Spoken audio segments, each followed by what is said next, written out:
right, welcome. Good morning. We're live on MTV this morning, also on Fusion FM and also on our social media platform. You know, this is Wednesday, and whenever you see me, you know it's some kind of insightful discussion because you don't get to see me all the time, but you get to see me this morning, right? And this morning we're going to be speaking with our Prime Minister, the Honourable Dickon Mitchell, this morning. You know, we're going to get some insightful information and have a very good, fruitful conversation this morning. So if you're joining us, wherever you're joining us from, we say good morning to you. If you're in TV land, well, good morning. And whatever you're doing, well, we want you to just pause for a couple minutes. But if you could genuflect, then you could listen while you do what you got to do. Good morning to you, Prime Minister. How are you doing this morning? Good morning. I'm doing very well, and thank you for having me with you this morning. All right, the early bird catches the worm. Yes. All right, so how has things been? Things have been fairly hectic, but that's part and parcel of the job.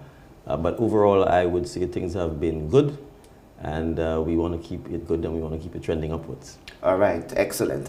So we have a few things that we want to talk about this morning, and one of it has to do with, I want to start off with Hurricane Beryl. It's been 3 months since, and we probably could say 3 tiring months for the people in Carriacou and Petit Martinique.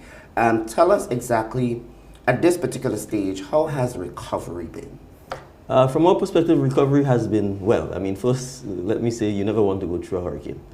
And therefore, I think the shock of what would have happened clearly would have traumatized all who experienced it in Carriacou and Petit Martinique and all who had to witness it. So even when you visited Carriacou after the hurricane, if you didn't experience any damage or destruction yourself, the visit itself will be a traumatic experience. To see the level of damage, destruction, to see the displacement, to see that everything people have worked hard for all their lives reduced to rubble in 45 minutes is not something you will easily forget or wipe from your memory. And so from that perspective, I think we all know that the scars will remain with people for a long time. So we have to keep working on that. And the Ministry of Social and Community Development, the Ministry of Health, as well as a number of NGOs and volunteers have actually spent a lot of time in Carriacou and so on working on the psychosocial aspect of what would have happened. And that is something that people will relive over and over. I'm sure for many people, whenever you hear bad weather or winds or hurricanes, you would obviously have to face the challenge of knowing that we've lived through this. Having said that, I think the people of Carriacou and Petit Martinique are resilient. They're bouncing back, in my mind, very well. And we can first start with the cleanup efforts, because I think once you wake up and you see the debris and you see the destruction repeatedly, that repeats the trauma. So we've been very deliberate about the cleanup efforts.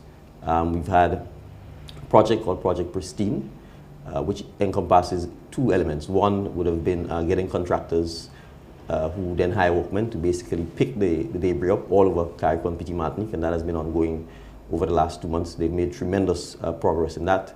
The second phase is separating the debris from what we call man-made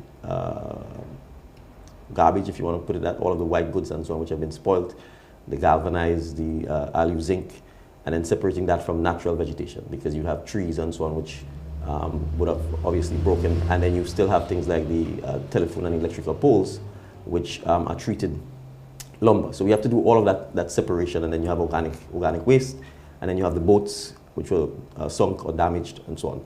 So we've been essentially pursuing multiple streams of cleanup. We have a boat from Carriacou from Trinidad and Tobago that we brought up that has been lifting a lot of the boats out. Minister Corinne James and her team is leading that effort.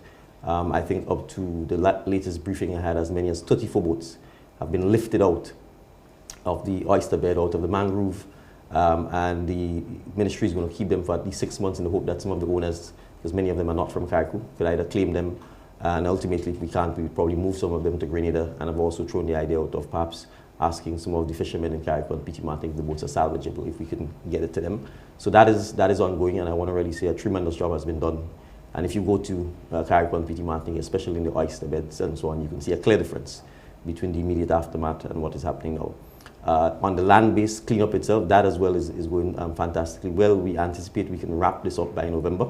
The next stage will be to move all of the debris, because if you go to the sites where we've been gathering them, you would see mountains of galvanized and so on. So we are going to move all of this off Carriacou and Petit Martinique. We are working with a company called Caldwell.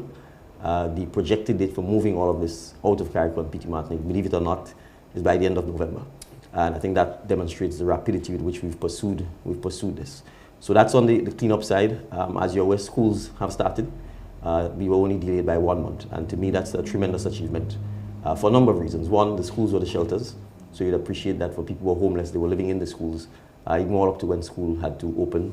Two, some of the schools were quite severely damaged. For example, Dover Government School was completely flattened. If you go there, all you see is the concrete slab. But we've been able to, notwithstanding those challenges, commence the repairs of many of the schools that were impacted quite well enough so that the students and the teachers can return to the classrooms. We were only delayed by 1 month. And so for some of the schools that are still not yet repaired, we will continue to do everything to repair the schools as quickly as we can. That includes Petit Martinique as well, so that hopefully by next year, for some of the schools that are completely demolished like Dover, construction would start on repairing them. So that is critical. Many of the government infrastructure have already been repaired with the compliments of the Guyana Defence Force, and I want to take the opportunity to really praise President Ali and the team at the Guyana Defence Force for their leadership, camaraderie and solidarity. So things like the Magistrates Court were repaired, the police station, the central administrative building in downtown Hillsborough, all of this is being repaired and has been handed over. And so again, a lot of the central government services that are needed to make sure Carriacou and Petit Martinique can operate is back up and running. The economic aspect of things, as you know, Carriacou and Petit Martinique is service-oriented and agriculture, so the Ministry of Agriculture has spent a lot of time ensuring that we can bring things like fertilizer and animal feed up, and those efforts are going to continue because we have to help to revive the agriculture in Carriacou. So too with the fishermen, because it's fish-based. Assistance is being given to them to help repair their boats and so on, and as we said, for those which sunk, we've taken them out of the water. And the same for tourism. The government has already transferred $10 million to the Gradient Development Bank so that the bank can pursue its grant and loan program to help the business community in Carriacou and Petit Martinique. We've given them incentives. No duties. Duties have been waived on the importation of materials for rebuilding. We're assisting them with working capital by giving them the grants so that they could in fact have funding during a period when there is no business. And so we've waived taxes on property taxes, on VAT, etc. So we're doing everything to really make sure that Carriacou and Petit Martinique can bounce back. The biggest challenge is housing, because as you know, many of the homes were destroyed and people are still homeless and still not living in anything close to what they were prior to Hurricane Beryl. So we are working earnestly through the Ministry of Housing, Social and Community Development, Ministry of Mobilization, Implementation and Transformation to come up with the appropriate housing solutions. Just before coming on air, I was in fact reviewing proposals for modular housing because we really do think we are going to have to find innovative ways to deploy housing that is much more efficient, much more affordable, hopefully that can resist category 4 and 5 wind gusts, but that we can erect quickly, because we appreciate the longer people are out in the elements, the more difficult and the more dangerous it is. And the hurricane season is not finished. And if you go on the beach, you'll see how warm the beach is, the water is. So we know we're still at risk, and we saw, I think last count, 6 or 7 persons have died, our brothers and sisters have died in Cuba from the result of the storm there, even though it was just a Hurricane 1 level storm. So we're still very much in the path of the hurricane season, and we have to be mindful of that. So all in all, I will say the relief and recovery efforts, it's well on its way. I think it's probably happening much faster than many people would have anticipated, given the logistics and challenges we face in Carriacou. For example, the airport has been repaired, and very early we were able to resume normal flights to and from Carriacou and Petit Martinique. But the infrastructure still needs significant attention. The roads and so on still needs to be addressed in areas where the storm surge came in. The port and so on, we're going to have to relook at that. So those are ongoing efforts that are more medium to long term. But all in all, we will certainly stay the course with our brothers and sisters in Carriacou and Petit Martinique and do everything to continue supporting them. All right. There must have been some lessons that was learned from your administration, even for people in general who had to go through this whole ordeal. What were some of the lessons you can pinpoint that you said that we would have learned from this? Preparation, preparation, preparation, and good preparation. And it means, one, we have to take all of the early warnings seriously. And we need to make sure that we do the things that we are advised to do by NADMA or CDEMA or the international regional bodies. That's one key. We have to decentralize our relief and storage efforts. So as you're aware, for example, in Grenada, NADMA has one major central location, which is at Manjalou. As I said yesterday on another program, we have to make sure that we can get supplies to what I would call regional or parish areas ahead of the storm. Because if you have landslides, if you have broken bridges and you can't get there on ground, it means you would be cut off and you would not be able to actually provide relief to other persons. And in that case, in Carriacou and PT Martinique, that is actually particularly important because of the fact that they're small islands and not on the mainland. So we do have NADMA centers in both islands, but even then, we too have to look at how we can have smaller areas where we can store supplies, generators, chainsaws, etc. in advance and not just at one central location, so that after the storm or the climatic event passes, we can deploy and move faster. In terms of our shelters, most of our shelters are schools, and so they're not really designed with disaster management in place, and we're going to have to relook that because you have kitchens that are designed to perhaps serve the staff and maybe students. But when you have students, adults, elderly citizens in a building, young women, young children, we have to look at how we secure the environment, how we secure and protect vulnerable populations during those periods as well. So we have to relook the designs of our shelters. We have to relook whether the shelters themselves have storage capacity. And I'll give a good example.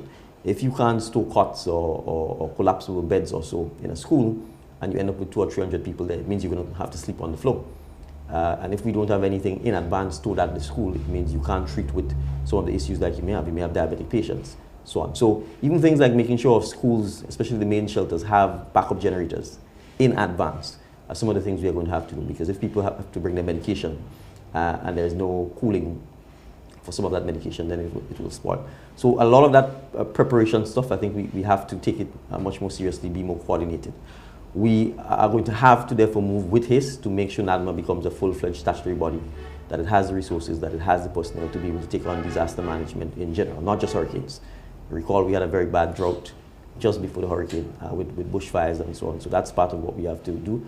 Then from the government's perspective and at a more national level, we have to become a lot more resilient. So things like our telecommunication systems or electrical grid, we have to look at how we can put some of this on the ground.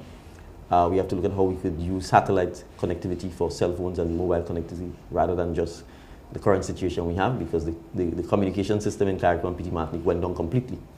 And you could not communicate with anyone there until we had some Starlink devices. So we are going to have to invest in some of those things strategically to make sure we can keep the communication going.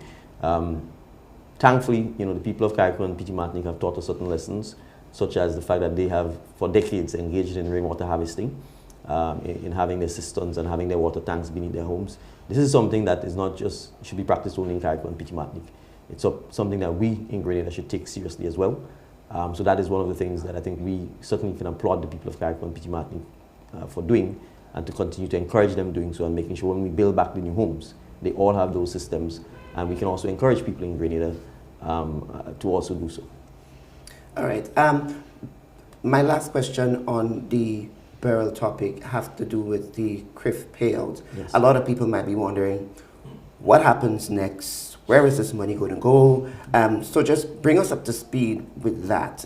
Let the public understand what happens to this CRIF payout. All right, so the CRIF payouts are basically three components. One payment made directly to NOASA, and as you're aware, NOASA would have had to engage in significant repair and relief work as a result of Hurricane Beryl, particularly in the northern part of the island. Tremendous work would have been done in terms of clearing the lines and restoring the lines, and the same in Carriacou and PT Martinique. The desalination plants were damaged, and they have to be repaired. NOASA is also in the process of seeking to procure a second desalination plant. So the 2.5 million US, which was paid out to NOASA, is going directly to NOASA. That's NOASA's money to help NOASA itself in its relief and rebuilding efforts and ensuring up and strengthening its responses to Hurricane Beryl. In the case of Grenlec, 9.5 million US approximately was paid directly to Grenlec.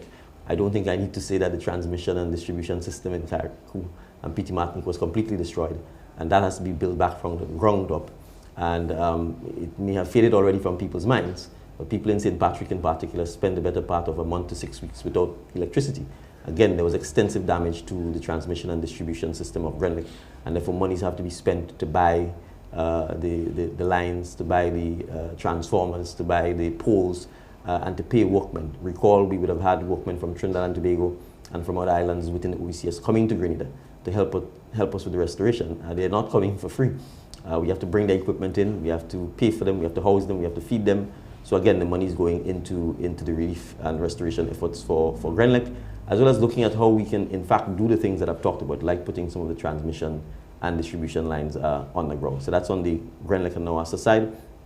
And then on the central government side, the money is going into the consolidated fund, and that is the monies that we are using to do all of the things that we need to do in terms of responding to the hurricane. So from rebuilding schools, which are costing millions of dollars, from dealing with the health centers which are damaged, the hospital in Carriacou which are damaged, buying vehicles. We had to buy a number of vehicles for Carriacou and Petit Martinique just to start the relief effort. From paying the farmers who are getting payouts, the fishermen, from paying for the cleanup. So basically all of the hurricane burial responses, whether they be in relief, whether they be in actually rebuilding. I've just talked about the fact that we need to find ways to pay for modular homes for Carriacou and Petit Martinique. Remember, the MIT ministry is also running a Build Back Better on mainland Grenada to deal with persons who've lost their homes or were damaged or destroyed by Hurricane Beryl. The Ministry of Social Housing Community Development itself is also helping with some of the repair work and so on. So all of this has to be paid for. And just to be clear, this is not a lot of money. It was about, for the central government, about a little upwards of 40 million US, which is about, I think, 119 million EC. Just so that we are clear, the damage done in Grenada, Carriacou and Petit Martinique from Hurricane Beryl is somewhere in the region of about $700 million. So we have to appreciate the entire agriculture sector in the north of the island, the nutmegs, the cocoa, the sauersup, all of this is destroyed. And the farmers don't have any income. So the initial effort in terms of providing them with $4,500 or $9,000 payout, 5,000 checks were written to that amount. So when you do the math, you already see this is millions of dollars of an initial income support. And we have to help the farmers now rebuild, replant. You have to get fertilizers, you have to get planting material, you have to have the chainsaws, you have to pay workmen. So this is where all of the funds are going in the rebuilding efforts. All right, and I want to zero in on Petit Martinique and the northern part of Grenada. We know how some citizens could be jealous of their area, but we hear a lot about Carriacou, but we can't forget Petit Martinique, we can't forget the northern part of the country. Are you satisfied with what has been taking place there, and can you bring us up to speed with what has happened there? No, absolutely. In the case of Petit Martinique in particular, the Project Pristine, for example, that I talked about is taking place both in Carriacou and Petit Martinique. And in fact, we focused heavily on Petit Martinique for the cleanup, for the very reason that it was much smaller. There's literally no flat area in Carriacou except immediately alongside the jetty and the play area, and we were very concerned about the sanitation situation in Petit Martinique. So we would have to take the debris and the garbage out of Petit Martinique by a boat. And earlier, in the beginning, there were some challenges because of the logistics involved, but we were able to quickly address this matter and make sure that we take the debris out. The school in Petit Martinique, to ensure that schooling can resume, that is something we focused on heavily as well. Grenlec was able to have, the generator was not destroyed in Petit Martinique, and Grenlec itself has had its men there. The health center in Petit Martinique was quite badly damaged, the entire roof left, and so that is part of what we have to treat with. But in very much the same way, we had several town hall style meetings in the church. That's the only place we had in Petit Martinique, to speak to the fishermen, to speak to the business community. So whenever we went to Carriacou to talk about incentives for businessmen and women, we also went over to Petit Martinique to do that. Whenever we went to talk about the tax situation and what the concessions were, we also went to Petit Martinique to do so. The cleanup and the garbage, similarly, Petit Martinique was cleaned up actually earlier than Carriacou because of its size.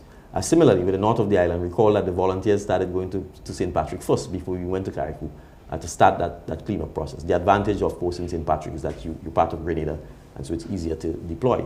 The Build Back Better project was launched in St. Patrick because we recognized that most of the housing damage took place in St. Patrick. The vast majority of the agricultural damage is to St. Patrick and St. Andrew. And so again, the focus has been on making sure the farmers and so on in those areas get the benefits and get the support that is required. So we are very much concentrated on the areas that were damaged. I'll give an example. When the initial assessments were done for farmers, St. David wasn't assessed, right? It was St. Andrew, it was St. Patrick, and the understanding is that we know St. Patrick is heavily damaged, so let's concentrate all of the efforts there first before you go to areas which were lesser impacted. So we are very much concentrated on the actual areas that are challenged to make sure that we can get them back much faster than those areas which had sporadic damage here or there. Okay. I want to switch before we take a break, but I want to discuss Vision 75. Yes. For persons who's probably hearing Vision 75 for the first time, and probably they never heard of it before, or probably don't know what it is, you clear to give us a little understanding or a picture as to what Vision 75 is? Yes, well, thank you for that. We celebrated our 50th anniversary as an independent nation on the 7th of February of this year. And I thought it important for us to be able to talk about the next 25 years and what sort of country we want 25 years from now. And so that is where Vision 75 comes in. What do we envisage, what do we picture Grenada to be like 25 years from now? Hence Vision 75, because then we'll be celebrating our 75th anniversary. And it's important, I think, for us to have a vision, because if you don't know where you're going, you don't know how you're going to get there, first of all. And I think one of the things we have to appreciate as a country is that you can develop and then you can go backwards. You see, you don't always progress upwards, and because we're small developing states, we have to appreciate we're going to get a lot of shocks. You know, you get hurricanes, you can get droughts, you can get pandemics, and if we don't build and plan and vision with those things in mind, our progress could be significantly impacted, and we could find ourselves in negative territory all the time. So what we are saying is that we need to picture the Grenada we want, and we can picture and envision the Grenada we want 75 years from now. Then we will be able to work towards that vision. That's the first thing. The second thing is that the vision also has to have a plan. Because if you don't have a plan, it basically means you don't know which road you're going to take and you'll be blowing in the wind. And having a plan is important, not promises, an actual plan. And that plan would then have to have clearly defined goals that you can measure to see whether you are on your way to achieving those goals. The second thing is that plan has to be a plan that is embraced by all. And it can't be a plan that is reversed or changed every time there's a change in government or change in administration. And so what comes out of Vision 75, you would see, is largely based on the 2020 to 2035 National Sustainable Development Plan, which was in fact developed under the previous administration with wide-based consultations from across sectors. So what we are saying is that we are not here trying to invent a new plan. We are not here trying to say, okay, the old plan should be discarded. What we are saying is we should use that as a basis to zero in and narrow in on what are the key areas we think we must address to be able to realize or achieve where we want to be 25 years from now. And so we have sort of narrowed that down into about 5 broad bucket areas. Education, critical. Food security, agriculture, food security, that is critical. Energy, that is obviously critical.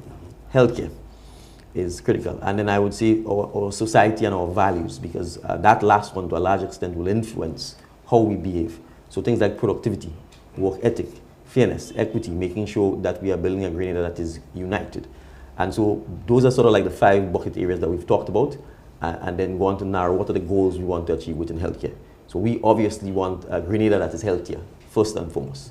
Before we get to talking about the hospitals and the health centers and the medical centers, we are saying we as citizens need to be healthy. How do we be healthy? By exercising, by eating right, by limiting the amount of salt and sugar that we know, by not abusing alcohol, by not abusing substances, by taking care of our mental health. How are we socializing our young people? Are we dealing with ways for them to be able to avoid conflict, to talk through their differences? Are we encouraging them to be violent and to be aggressive? Are we encouraging them to be polite? Are we encouraging them to say, okay, when a senior citizen comes into a room, you stand if you're young and you give them the seat? So those are some of the things that we want to talk about. And then obviously, in the healthcare system, we are saying healthcare is an industry. We can't see it as something to solve our medical challenges after we get sick. We are saying it's an actual industry that can drive economic growth in Grenada. So we want to have a state-of-the-art hospital. We want to invest in educating more young people in the health sector, whether it's nurses, doctors, lab techs, physiotherapists, mental health workers, persons who can work in the medical tourism industry.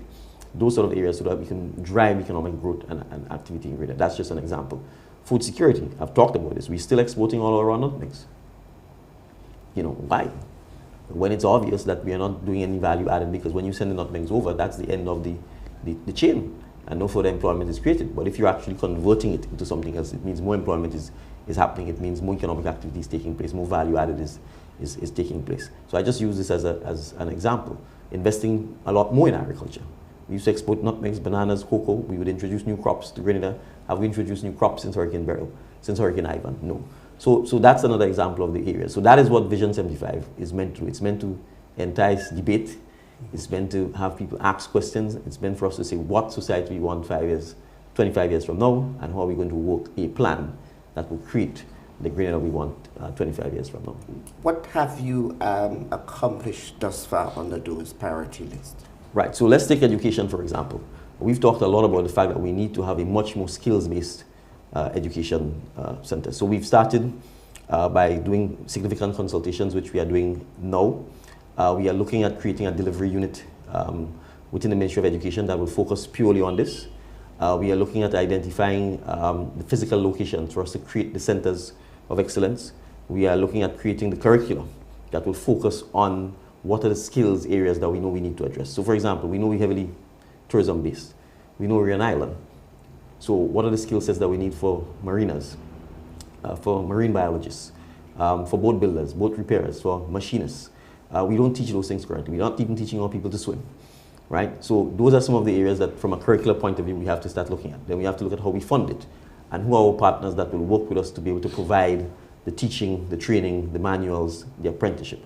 All of this has already begun, and we've started some of those consultations with the construction sector, with the hospitality sector, and we are pursuing this seriously. The Ministry of Education itself has also created and adopted a policy to mainstream skills in the education system, starting from the primary schools. So there's some primary schools that they've already identified, but we need to make sure that at a very early age we can start exposing our students to skills-based education. The ultimate goal is for us to get to a point that when a student gets to Form 2 or 3, with no shame, with no sense that they're backward, that they're dunce, that somehow they're doing this because they can't cope academically, students could start making up their mind in Form 2 or Form 3 to say, listen, I want to be a carpenter. And therefore, I don't need to spend the next 3 or 4 or 5 years engaging in drudgery and going through paperwork and academic stuff that I'm not interested in, when there's a real opportunity for me to be able to pursue a particular career, get the skills that I need, so that when I exit schools, I can get into a sector that has high demands for my skill. And that is the case right now. We are giving work permits for all areas of general construction in Grenada, from carpenters, electricians, air-conditioned refrigeration technicians, electricians, people who install windows, tilers, roof engineers. I mean, you can go on and on. We are importing labor to address all those areas. And then we say there's high youth unemployment. And that is because our education system is not equipping them with the skill sets that is required. So when they leave school, they have to take a laborer job, which is unskilled, low paid, and in a sense the most difficult work. So that's just education. On the healthcare, as you're aware, we've acquired the large acreage of land in Calavini to site the hospital. We have a delivery team that has been put together to work on the hospital, both the financing, the concept, etc. We have engaged with Mount Sinai from New York. We've signed a MOU so that they can do a current gap assessment of the current operations at the hospital, so that by the end of the year we can have that report to say this is what you are currently not doing right within the existing hospital system, so we can start working on correcting it now, rather than waiting till we get to the new hospital and then trying to introduce a new culture. We accept that we have to make a lot of changes in the healthcare sector now, not when the new hospital is looked at. And so that is why we are looking at what are the things we need to be able to change to address, for example, the HR concerns of the persons who work in the health sector. We have to be able to hire and pay our doctors better and retain them. The same for our nurses, the same for our orderlies and all of the people who work in the healthcare sector. We have to train a lot more of them. So we are looking at how we come up with the funding to train and be very deliberate about it. The hundreds of our citizens who will need to work in the healthcare sector if we are going to achieve the kind of first-class healthcare sector that we want. So these are just some of the things we are working on towards in realizing the kind of vision that we talk about. And you would hear me talking over and over about the need for us to take care of ourselves. Now, this is going to require a lot of education from primary school level. We are going to have to encourage a community where people are a lot more active and where we give our children early o'clock the opportunities to be active. So, for example, in St. David, we are commissioning on Friday a new playpen that we've erected at the Lassages pasture. And that, again, is to give our young children from primary school come up the opportunity to be active early o'clock. Because let's face it, say for Quarantine Point, which has a park, Tantine, which has one, and Progress Park, which has one, very few of our communities have play areas for our children to go and play outside of just the pasture itself. So we are looking to erect those things all over the countryside. From Lassages, we'll be going to Malmont, we'll be going to Bellevue, We'll be going to Barrett in St. David's to erect those things wherever we have play areas, so that very early o'clock we ingrain in our people they need to be active, to exercise, so that as they become adults, it becomes second nature to them. But if we don't provide the facilities, if we don't have outdoor gyms and these things are not accessible, if you have to spend $150 to go to the gym, and you have to choose between that and paying your light bill, you'll pay your light bill. So we need to be able to provide some of the amenities and the facilities that would allow people to be active. Minister Williams has been repairing basketball courts throughout the length and breadth of Grenada, enhancing them. So again, our young men in particular, our teenage boys and so on, who will then become men, to continue playing the sports, continue playing the basketball, continue the camaraderie and the fraternity amongst themselves. So I always say sports is organized warfare. It's competitive. But if you can't play sports and you have a problem with a guy, you could take it out on the basketball court or on the football field. But if you don't have that avenue to express yourself, then you may very well be fighting with him or arguing with him. So I'm just using those examples of some of the little things that will all come together towards getting us to the point where we want on some of those bigger items. Okay. I want to touch on housing, but I want to take a quick break, and when we come back, we touch on housing. If you're watching us, we're live on MTV, also on Fusion FM, and those of you on our social media platform, we say good morning to you and welcome in case you're just joining us. We're going to take a quick break. We'll be right back. Grenada, watch out now! Football lovers! The 14th edition of the YGT Super Knockout is here again on Saturday, October 26th. Will be the grand opening at Victoria Park in Grenville. Yes, Big Parish. The football action kicks off with two big opening games from 7 p.m. Game 1, Unlace Authentic Sneaker Store, SAFL versus Sunjets United. Then in Game 2, Hat Rock Montreach FC versus Glass Herb Roots. After the game, we head stateside for the young, trending Jamaican dancehall sensation, Mali Dawn. Rum please. She a drink and still more rum please. Mali Dawn. Just pick up 4 girl reach for the total. Also featuring Sakina and the Alpha One Band, Break the Star, and the biggest trending song, Black and Dan. Admission $50. The 14th edition of the YGT Super Knockout is on this Saturday, October 26th. Don't miss a game.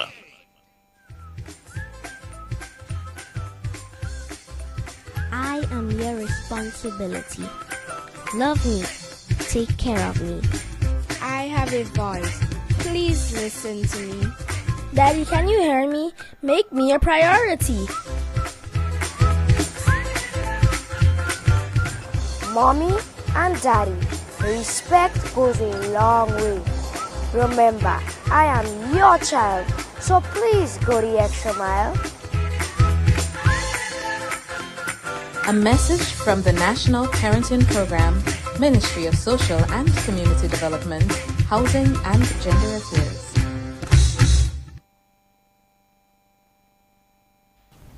After a disaster or emergency, packing foods in clusters in the freezer helps to keep them cold for longer periods of time.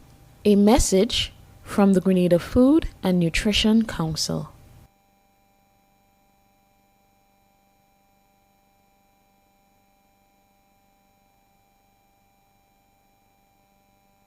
We're having an insightful conversation with Prime Minister the Honourable Dickon Mitchell this morning. In case you're just joining us, we've covered a lot so far and time is quickly going. But of course, Mr. Prime Minister, I want to talk about housing, something that a lot of Grenadians have been clamoring for, especially after Hurricane Beryl. Tell us the housing needs in Grenada. Where are we as it relates to that? Right, so I think my assessment is that even before Hurricane Beryl, housing is the greatest, I think, socioeconomic need or challenge facing the general population. Unfortunately, we have never had a system where housing is provided on a large commercial scale. And so if you look around Grenada, what we've had over the last 40 years is that individuals have been left to try and fend for themselves, to build a home. And I'm saying here to build a home because very few people construct homes that you can just go and buy. So from a private sector perspective, there's been no small, medium, or large scale development of any sort, or any affordable homes that have been built so that young persons in particular, or persons who are in their 30s or 40s, can go buy a home. So what we've been left to is credit unions or GDB or NIS or the commercial banks essentially entertaining individual applications from persons to finance the construction of a home. which creates a lot of problems because oftentimes the individual homeowner has to deal with a contractor, and the individual homeowner does not in fact understand construction. Sometimes people only know what's a small or a large room. What does that mean? 10 feet, 15 feet, what's the cost of it? So that has created a lot of problems.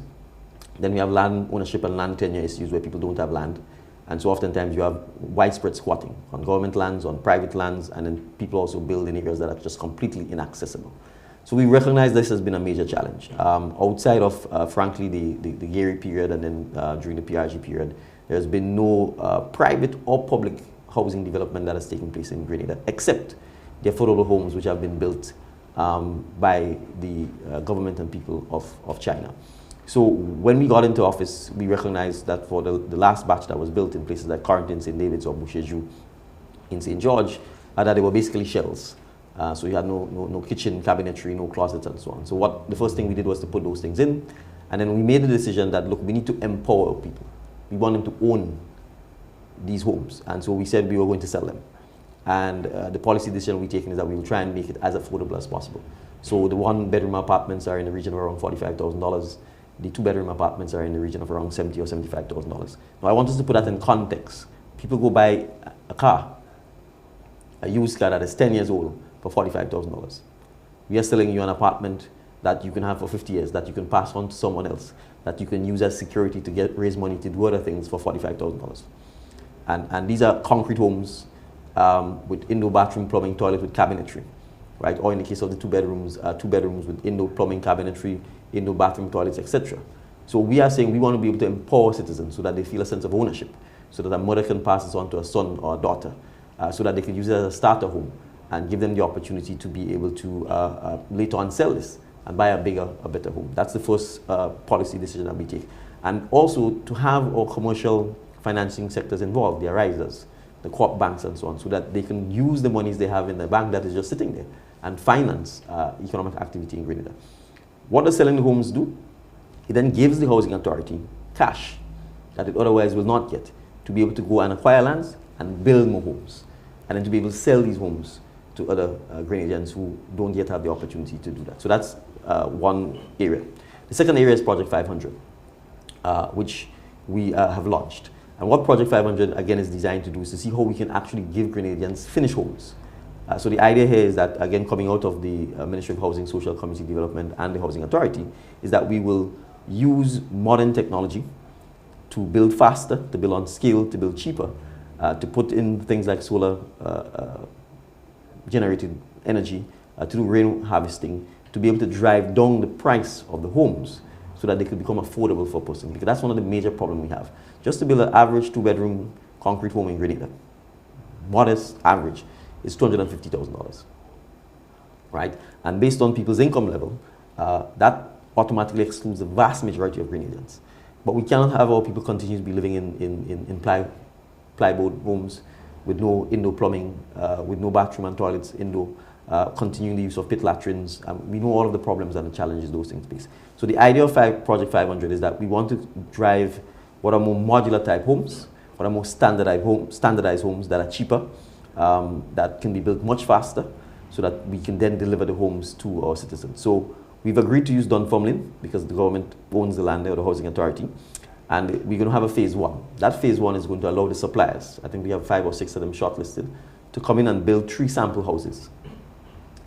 The reason we are doing this is because we want Grenadians to see the homes first. We also want to test to see whether these suppliers can do the things they've said.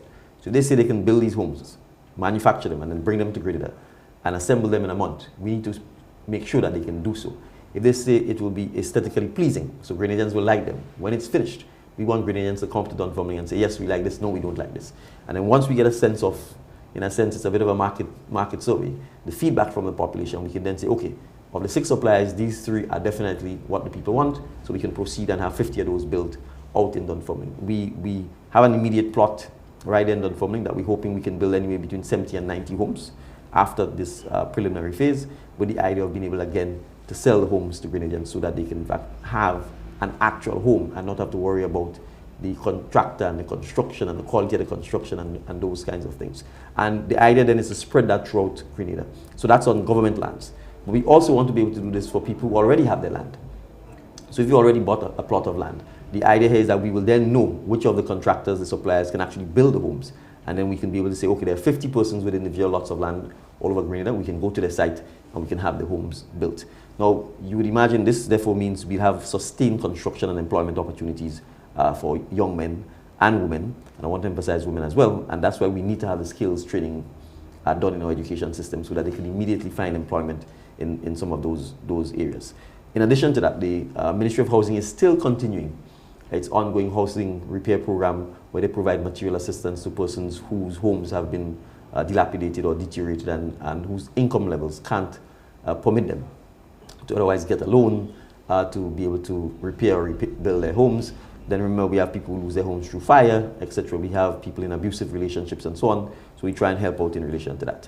And then specific to hurricane burial, we have the Build Back Better program, where for persons whose homes were damaged or destroyed, we are looking to see how we can assist them by providing them with homes that are built stronger. Because one of the things we face is the roofing, where a lot of the roof goes, for wooden homes in particular. Once the roof goes, the entire house collapses. So the idea here is that we will build, in a sense, concrete columns that go right up to the roof, that you have concrete beams and so on, and that you can strengthen the roof structure so that if the roof doesn't go, the home itself will remain intact. So that is part of what we're looking at. Now, I want the population to appreciate that housing is something that everybody wants. Housing is something that everybody deserves. But we also have to look at those who can afford on their own to build, those who have insurance, who might have insured their properties and would have been paid by insurers. Obviously, we are not going to be providing housing for persons whose income can allow them to rebuild their homes or would have insured their homes and would have gotten insurance proceeds. What we decided to do in those circumstances is to say, we will not charge you duties, customs duties, VAT, etc., on the materials you need because you have the financing, right?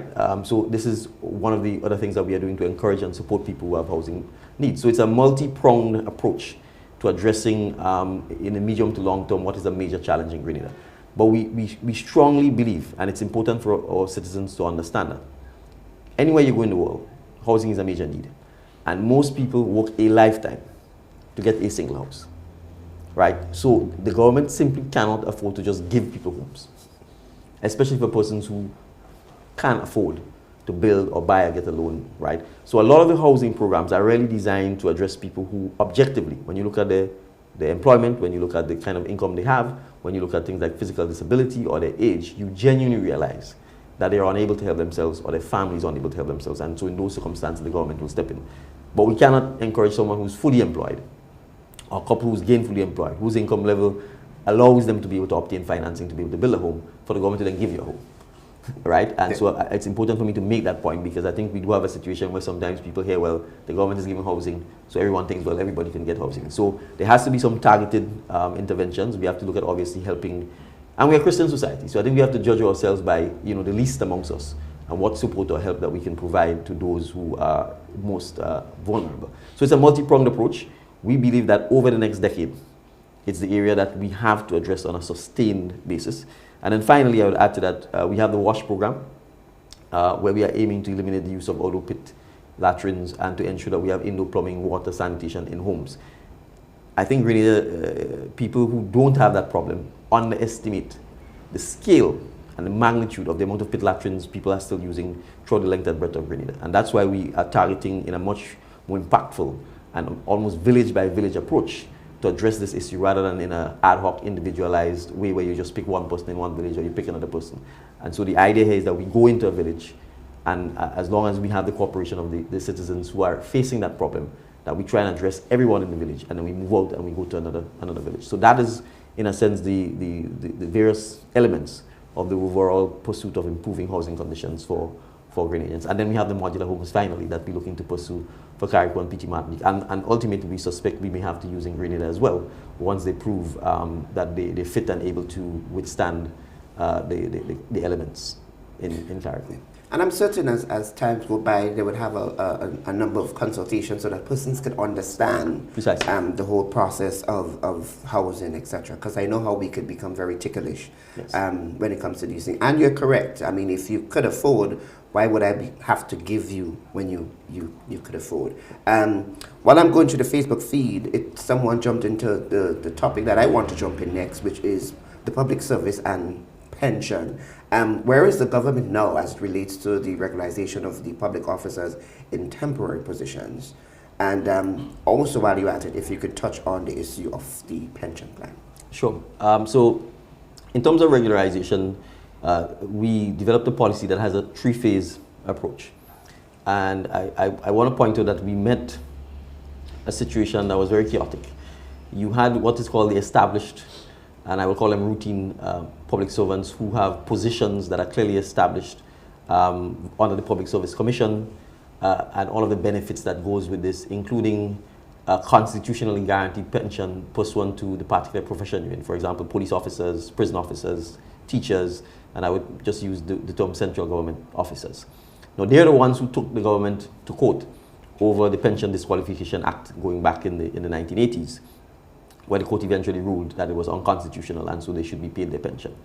Recall we said pre-election, we will stop this fight and we will honor the court's decision and we will pay the pension. So we'd have paid retroactive pensions for those persons who would have actually retired and not get a pension to the tune of $75 million plus. And for those, or say that group of public servants who are now retiring normally, police officers, prison officers, the government is paying them their pension. So that's bucket one. But within that bucket of established officers, we found a situation where many people are in acting positions. So I would use a simple example of, let's say, the police. So if I am a corporal, a sergeant, sorry, I may be asked to act as an inspector. But my substantive position is that of a sergeant. And I'm acting as an inspector. And in many instances, sometimes people act for a long period of time. The problem here is the person who's the corporal cannot become the sergeant because someone is holding that position, right? And he's holding the position, but he's also acting in another position. So it means the corporal could never move up to become a sergeant. So we said, look, if this person has been acting and they're doing the job and there's no issue with them, and the post is vacant, because that's the other thing, because you see what this creates is a domino effect. The person who's the inspector could then be acting in a rank higher than him, but his substantive position is the inspector. So what you have is the inspector position is blocked. The sergeant position is blocked, and the people beneath cannot move. So what we said is that in order for this to change, we need to be able to say those people who are acting must stop the Hollywood or the Bollywood. And if they are qualified, if they can do the job, let us in fact confirm them in the position so that it frees up space for movement. We have, and I think the permanent secretary in the Department of Public Administration has pointed out that over the last 18 months, we have regularized and confirmed persons who are acting in excess of 400, I think, if the numbers are correct, in excess, I think somewhere in the region of around 432. And we were targeting a significantly less number, right? So what that has done is that it means those persons now have their substantive positions confirmed. And that then frees up the ability for people who are beneath to move, right? Again, these are already established public servants. But by freeing this up, it then allows us to deal with the next bucket of people, who are people who are who the government has hired as contractors, and I'm using that term here, and giving them contracts for service or contract of service. But when you look at what they're actually doing, it is pretty much work akin to the kind of work people would do on the establishment, okay, right? And that's the second bucket or group of people that we are beginning to address. But the kicker is this: these people do not have the benefits that the established persons have. They don't have pensions in particular. And what we've said is, because the size of the public service is almost 4 times what it was when these original constitutionally guaranteed pensions were created, it is not sustainable for us to take another 3,600 people and simply put them on what is called the establishment. Because we cannot fool them. The government will not be able to pay them the pension. It will not be sustainable. The money to do so will not be there, right? And to some extent, that is part of the reason why, in a sense, they were treated the way they were treated. You see, basically, you're trying to mask a situation. So what you do is basically tell them, look, you're not really a government employee. You're a contractor. You're self-employed. And so I'm not paying NIS for you. I'm not giving you no pension. You're not getting holiday. And because you're not paying NIS, you ain't getting no sick leave. You're not getting no maternity leave. So we are saying we need to create a system that allows them to get a pension. So the pension is actually directly linked to the situation. So what we are saying is that we will create a pension. We're not interfering with the pension for the established public servants. That's the Constitution that guarantees them. We have no choice. We have to leave it like that. But for the thousands of you who've been otherwise hired, using other engagement terms. So some of them have contracts for service, contracts of service. Some of them have no documentation whatsoever. Right? Then there's another group that they call unestablished. Right? All of them who more or less are in the same disadvantageous position. No pensions, sometimes no sick leave, sometimes no holiday, sometimes NIS was not being paid for them. We've already changed until we are paying NIS for all of them, because it's in our collective interest to do so. And we are saying we are creating the pension for them. That pension would be a pension where they contribute, the government contributes, and you have an independent board of trustees who will manage that pension, and we will put the money in. In addition, recognizing that many of them have worked for 5, 6, 7, 8, 9, 10, 15 years already with no pension contributions, we have said we will pay what is called a past service benefit without even asking them to match right at the start of the pension, so that we account for the years that they've already worked, so that they have something in the kitty to account for that. We have to create legislation to do so, right? Because we have to make it mandatory. And so we've already drafted the legislation. We've been consulting over the last 18 months on this issue. We, right from the very beginning, when we created the technical team to work on this, we wrote to the Trades Unions Council. We invited them to be a part of the technical team. They did not take up the offer. So regrettably, we've proceeded without having the benefit of the council and the insight and the wisdom of the Trade Unions Council, which is regretted. Notwithstanding, certainly with the Public Workers Union, we have continued to engage with them on this process.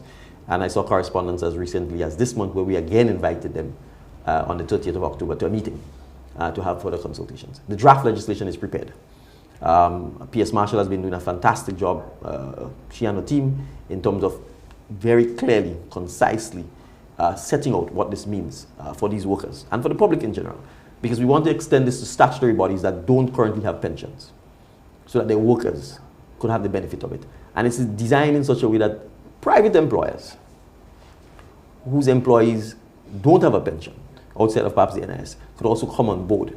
So the pension scheme we are designing is one where government workers can be accommodated, statutory bodies, workers can be accommodated, and then private employers who don't have pensions or who pensions are perhaps inferior to what this offer can also be accommodated. Because ultimately, we want a situation in Grenada where as much as possible, all workers, whether they be government or private workers, can find themselves in a position that when they retire, they have a little kakada to allow them to live after the retirement. Because if they don't, you know what's going to happen. They're coming right back to the government. Put me on a social safety net program. Put me on a this. I don't have medicine. I don't have this. And they come to a politician or a parliamentary office. Can I get a little money to go see the doctor to check my eyes? Can I get money for my blood pressure medication, etc.?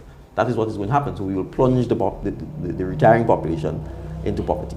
So we need to have these retirement savings, pension, gratuity schemes, whatever names we want to call them, to make sure that all categories of workers over time can get to that. And then the pension funds themselves could then be used to invest in areas that will create more employment, right? Because the way pension funds work is that the more people work, is the more you have contributions, the more you have money, and the more you can guarantee the success of the pension fund. So with that process, right, there will be no need to tell an employee, you know, you're not really an employee. There will be no need to have people working and then disguising them and saying they're Imani trainee, right? Because you don't want to take on the consequences of full employment, which is holiday pay, which is maternity leave, you know, sick leave, disability leave, and those kinds of things, because you find it too expensive. And you want to come out of those obligations. And so you're finding all kinds of schemes, Imani training, contract for workers, contractors, you know, those kind of things. We need to be able to ultimately get out of this, but it's a process, and people need to be patient. And we also have to have context. Where are we coming from? Where are we trying to go? And we can't let the perfect be the enemy of the good. If you have no pension right now, there are people in the system who are retiring this month, retiring next month, and they're going on with nothing, right?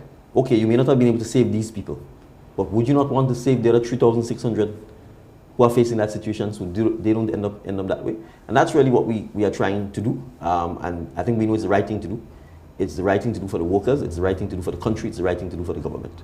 And we are committed to this process. Really and truly, we wanted to be in a position where the actual pension itself commences on the 1st of October. We are a little delayed, but we are really committed to making sure this can happen by January of next year. Okay. It's a lot of information for us to put together right now. If we continue, we probably will be here up until midnight. But I'm going to quickly wind down. Your travel engagements, this has been the center of attention. People might think, okay, well, the Prime Minister just has to sit in his office and don't go anywhere, probably just take a visit to Carriacou and come back. You have recently made some travel visits. Tell us exactly what are some of the tangible benefits we would have received recently as it relates to your travel benefits. And your chairmanship for CARICOM, yes. What are some of your plans as you continue in terms of food security, free movement, etc.? Right. Well, let me take the CARICOM issue first. And by virtue of being chairman of CARICOM, that in and of itself necessitates travel. It necessitates travel within CARICOM, and it necessitates travel outside of CARICOM. The CARICOM Secretariat is based in Guyana. I don't need to talk about the tremendous response that CARICOM has given to Grenada as a result of Hurricane Beryl. And so that in and of itself tells us the benefits of regionalism, of international solidarity. The people who are coming to Grenada are coming because of their interaction with the government, with ministers, with the Prime Minister. If you don't have that interaction, you don't have that relationship, people are not going to help you. It's as simple as that. President Ali would not have sent 50 Guyanese Defense Force officers here to provide security and to rebuild Carriacou if I did not have a relationship with him. If I was not making good on my commitments to regional integration, to regional fraternity, and the camaraderie that we need. So people have to understand that this is about relationship building.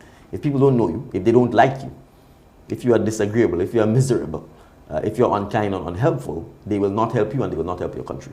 So as the Prime Minister, I am in a sense the relationship builder in chief with the regional and international community to make sure that people can support Grenada. And I don't need to count the countless grants and pledges that we got from CARICOM by the millions, both in terms of actual support, in terms of security support. Let me give an example. For me to get to Carriacou and Petit Martinique after the hurricane, our Coast Guard couldn't take me there because the seas were too rough.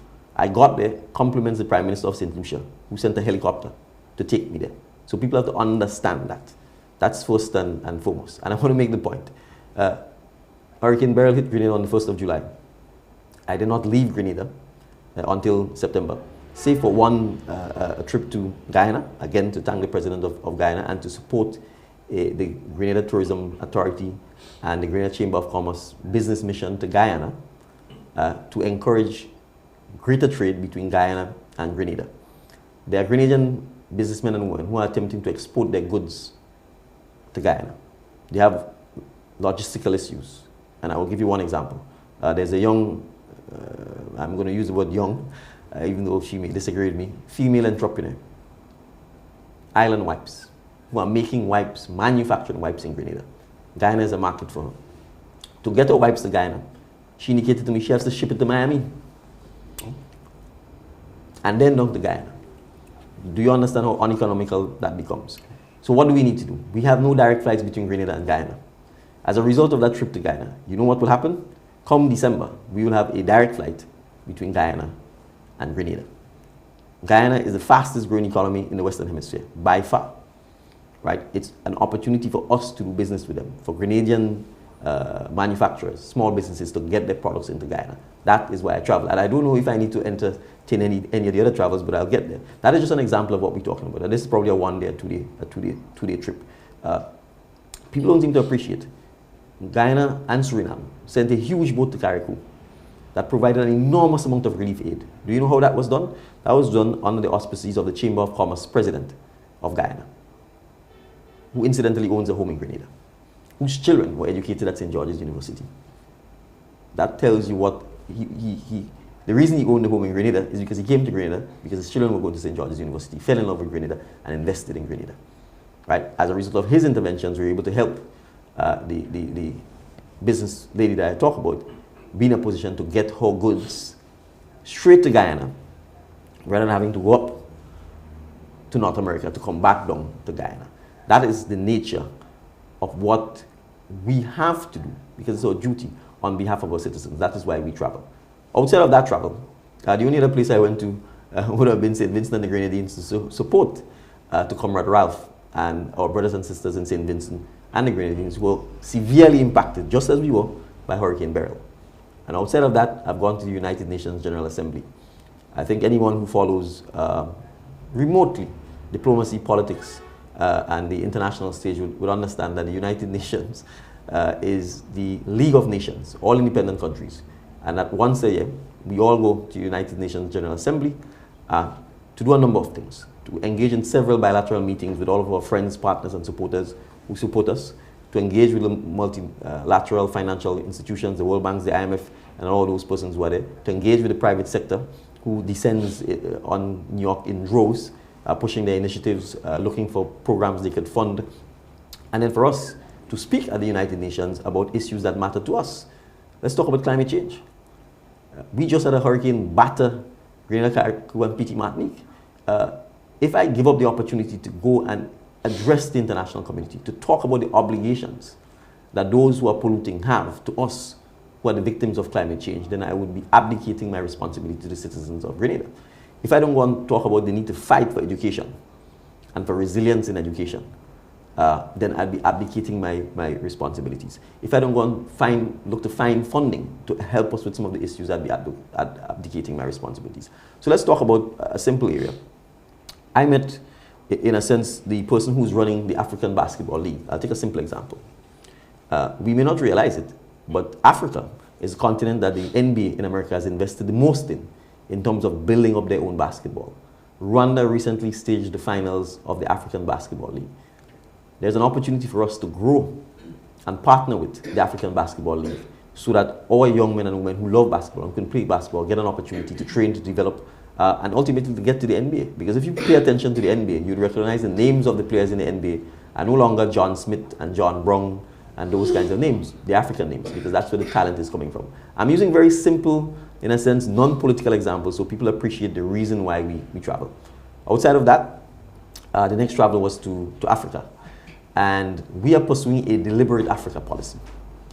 Our ancestors come from Africa. We suffered the same challenges that they've suffered: slavery, colonization, deprivation, destabilization. We can go on and on. Economic disadvantage. Africa has the youngest population, average 19 to 20 years. They have the world's greatest natural resources.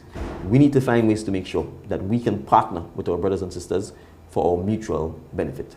I was scheduled to attend an event in Rwanda. I was invited by the Secretary General of the Africa Free Trade area.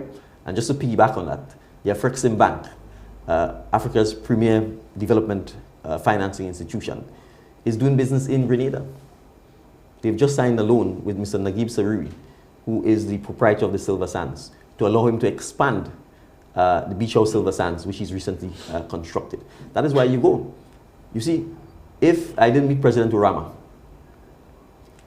if we did not become part, if Grenada and the OECS and CARICOM didn't sign up to become part of the Afrexim Bank Caribbean Pact and Initiative, then Mr. Naguib Sariri will not have been able to get $32+ million from Afrexim Bank, because they will not lend to a citizen of a country if the country is not part of the deal. We may not appreciate it. The same Afrexim Bank donated $250,000 US grant money towards our efforts in Carriacou and Petit Martinique. Now I can go on and on, but this is the point I'm making. Because of the outbreak of the Marburg virus in Rwanda, regrettably, notwithstanding that all of this was paid for by the organizers, including the airfare, the hotel accommodation, etc., I declined in the interest of the safety of my children who were traveling with me and the other members of the team who were traveling. And from Rwanda, I was scheduled to go to Nigeria. Now, I made the decision not to travel in the UK, which means, therefore, you need completely new flight arrangements. And as I said yesterday, compliments Mr. Dangote, we were able to get a flight to Nigeria, and we visited his refinery. It is the only refinery in the entire continent of Africa, save North Africa, where Libya and I think one other country may have a refinery. And this is important because this goes back to the same point about nutmegs. Africa has huge deposits of oil and gas, but do you know what they do? They do exactly what we do with our nutmegs. We sell the raw products to Europeans or Americans or the Western world. They refine it and come back and sell more expensive, high-value products to us. That's what they do with their crude. Mr. Dangote, who's an African, Nigerian, is the first person, governments have not even done it, to build a refinery in Africa that would allow African crude to be manufactured into the gasoline and the diesel and the jet fuel and all the things we need. This is a $20 billion investment that is employing Africans to create the development that Africa needs. And that gives us in the Caribbean an opportunity to partner with them. Because I'll end here. The biggest contributor to the cost of the high electricity bills we have in Grenada is fuel. In 2022, we spent $152 million importing diesel into Grenada to give us electricity. Now, we have to find alternative means of fuel that is cheaper and that is cleaner. But if you only have one source for your fuel, you can't negotiate with them. So you have to look at what are the other areas. So going to Nigeria, going to the refinery, is part and parcel of what we need to do to find alternative sources of fuel, to see how others are doing projects that could impact their development, and to be able to partner and leverage with them. And then I'll just end here. Mr. Dangote, who's Nigerian, Nigeria doesn't play cricket. On learning of the cricket initiative I have in St. David that allows boys and girls in primary school to be coached in cricket on Saturdays and during the summer, has pledged 1,000 cricket kits, not for St. David, for all of Grenada. 1,000, so that the young boys and girls in our primary and secondary school can actually be trained in playing our favorite pastime, and which has brought us the kind of glory that Junior Murray and all the others have brought. So I give this as an example of what the traveling brings, of the relationships that we need to build and the things we need to do. And I want to encourage our young men and women in Grenada in particular. The only way we're going to grow is to get exposure. So every opportunity you get to travel and to see another country, another part of the world, and to go to another continent, particularly places like Africa, where it is difficult to get to because our trading and travel patterns are still dictated by our past colonial, go. Don't let anybody fool you and make you feel that traveling is something wrong, or only a certain class or group of Grenadians deserve to travel and jump on a plane. All of you, wherever you come from, are citizens of the planet, and you have the obligation, if you can, to jump on a plane and see how they do it in Africa, how they do it in Asia, how they do it in Eastern Europe, how they do it in China, so that you can come back with ideas that will help you develop yourself and develop Grenada. And finally, as just before we close, on a lighter note of things, we had Hurricane Beryl. You were there 100%. I don't think I ever hear a Prime Minister taking vacation.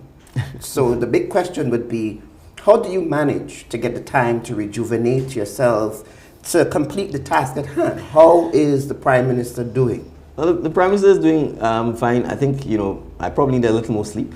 That's really how you rejuvenate. If you sleep a bit more, then obviously it helps. But I will say this, I have been one that it's important to take a vacation, because if you don't, you run the risk of burnout, you run the risk of affecting your health. So I think each of us, including a Prime Minister, deserves a break from time to time, and hopefully I can find the discipline to be able to do that, bearing in mind I do still have 2 children, and it's important to make sure that I prioritize them as much as I can, notwithstanding the rigors of this job.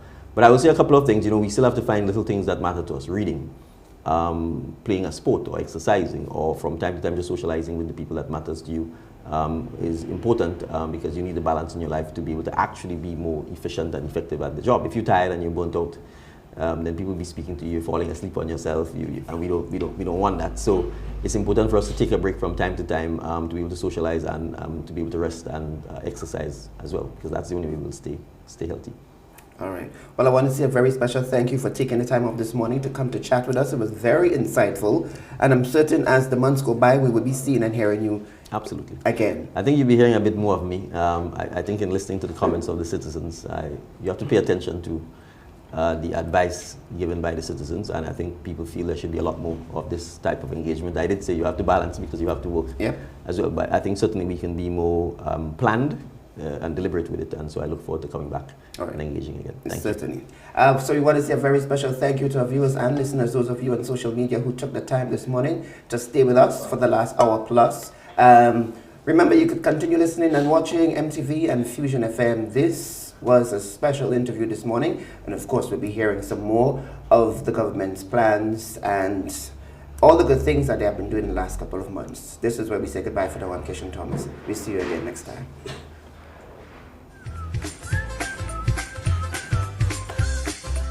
I am your responsibility. Love me. Take care of me. I have a voice. Please listen to me. Daddy, can you hear me? Make me a priority. Mommy and Daddy, respect goes a long way. Remember, I am your child, so please go the extra mile. A message from the National Parenting Program, Ministry of Social and Community Development, Housing and Gender Affairs. Vegetables like pumpkin, butternut squash, cabbage, beets, onions, garlic, dried spices, fruit sauces, citrus fruits, yam, and tanya can be stored in a cool, dry place before an emergency event, and cassava can be left in the ground until ready to be used. These foods may last for some time after the event and can be paired with canned foods to make meals with a higher nutritional content. A message from the Grenada Food and Nutrition Council.